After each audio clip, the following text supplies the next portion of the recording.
Hello दोस्तों, कैसे हैं आप सभी लोग। तो हिंदी की क्लास को कंटिन्यू करते हुए और आपको बाकी की क्लासेस कैसी लग रही हैं कमेंट सेक्शन में ज़रूर बताएं। और आपके जो भी सवाल हैं वो कमेंट सेक्शन में आप मुझे बता सकते हैं। और पीडीएफ को प्राप्त करने के लिए आप हमारा टेलीग्राम चैनल ज्वाइन कर सकते हैं, जिसका लिंक मैंने डिस्क्रिप्शन में दे दिया है।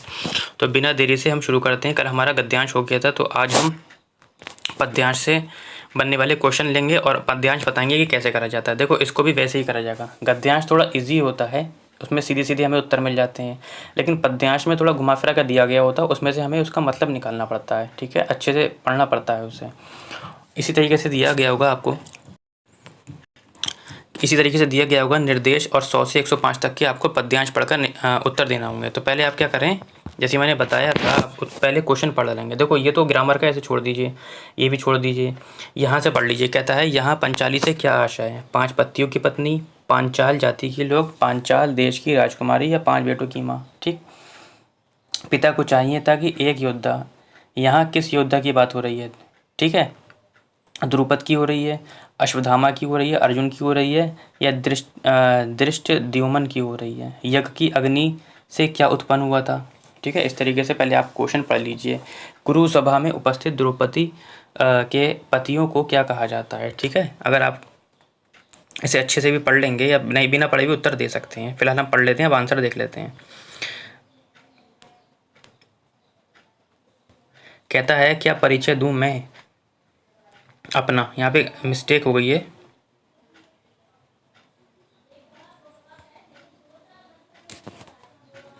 यहाँ पे अपन नहीं होगा, अपना होगा। द्रौपदी, पंचाली, कृष्णा या ज्ञासेनी सभी सभाएं विशेषण हैं। ठीक है, ये क्वेश्चन आपका यहाँ से हो गया, ये विशेषण वाला हो गया। कह रहा है, ये संबंध सूचक कभी गौर किया है तुमने, मेरा कोई नाम नहीं। द्रोणाचार्य के अपमान का बदला चुकाने को पिता को चाहिए था एक योद्धा, और धृष्टद्युम्न के पीछे यज्ञ की अग्नि से ओचक ही निःसृत मैं सबको स्तंभ कर खुद ही प्रयोजन करती रही आजन्म। सुई की नोक के बराबर भूमि न पाने वालों के औरस अब तक मुझ पर उंगली उठाते थकते नहीं, कि लाखों की मृत्यु के कारण मैं रही। और भी कई कहानियाँ बुन ली हैं उन्होंने महज इसलिए कि कभी रोई नहीं, गिड़गिड़ाई नहीं, ना माँ के सम्मुख जब उन्होंने बांट दिया 5 बेटों में, और ना कुरु सभा में, जहाँ 5-5 पत्तियों के बावजूद मैं अकेली पड़ गई। देखो, 5-5 पत्तियाँ मिल गई आपको। इस तरीके से जब आप तो पढ़ेंगे तो आपको उत्तर मिल जाएगा। अब आते हैं नीचे। कहता है कि निःसृत शब्द आया था ना, कहता है ये क्या है। कह रहा है, तत्सम है, तद्भव है, देशज है, या विदेशज है। तो निःसृत क्या है आपका, तत्सम है। तत्सम क्या शब्द होते हैं, वे शब्द होते हैं जो संस्कृत से सीधे सीधे लिए गए हैं, जबकि तद्भव का रूप बदल दिया गया है। ठीक है, ये तत्सम हो गया आपका, क्योंकि इसमें विसर्ग भी लगा है और इसमें विसर्ग संधि भी है। जो जिसमें विसर्ग संधि होती है वो हमारे सारे तत्सम होते हैं। आगे बढ़ते हैं। कहता है कि द्रोणाचार्य शब्द का संधि विच्छेद क्या होगा। ठीक है, कह रहा है द्रोणाचार्य होगा, द्रोण प्लस चार्य होगा, द्रोण प्लस आचार्य होगा, द्रोण प्लस आचार्य होगा। ठीक है, तो देखो, द्रोणाचार्य में कौन सी संधि पाई जाती है, मैंने ट्रिक बताई थी, दीर्घ संधि पाई जाती है। इसमें कौन सी संधि पाई जाती है, दीर्घ संधि पाई जाती है। दीर्घ संधि में क्या होता है, सारी बड़ी की मात्रा होती है। जैसे कि बड़ा आ की मात्रा होती है, बड़े ओ की मात्रा होती है, बड़ी ई की मात्रा होती है, और बड़ी री की मात्रा होती है।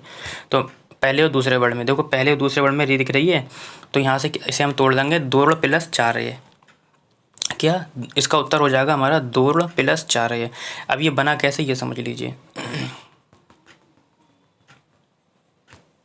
देखो, द्रोण, इसमें आ निकाला, प्लस चा में आ निकाला,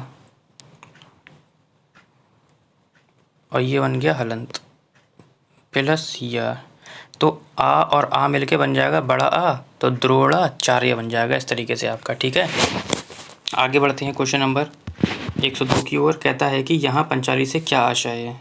पढ़ के आए थे, यहाँ पतियों की पत्नी, पंचाल जाति के लोग, पंचाल देश की राजकुमारी, या 5 बेटों की माँ। ठीक है, तो पंचाल देश की राजकुमारी। आगे बढ़ते हैं क्वेश्चन नंबर हम 103 की ओर। कहता है कि पिता को चाहिए था कि एक योद्धा, अभी आपने पढ़ा था, पिता को चाहिए था एक योद्धा। यहाँ किस योद्धा की बात हो रही है? कह रहा है द्रुपद की हो रही है, अर्जुन की हो रही है, अश्वत्थामा की हो रही है, धृष्टद्युम्न की हो रही है।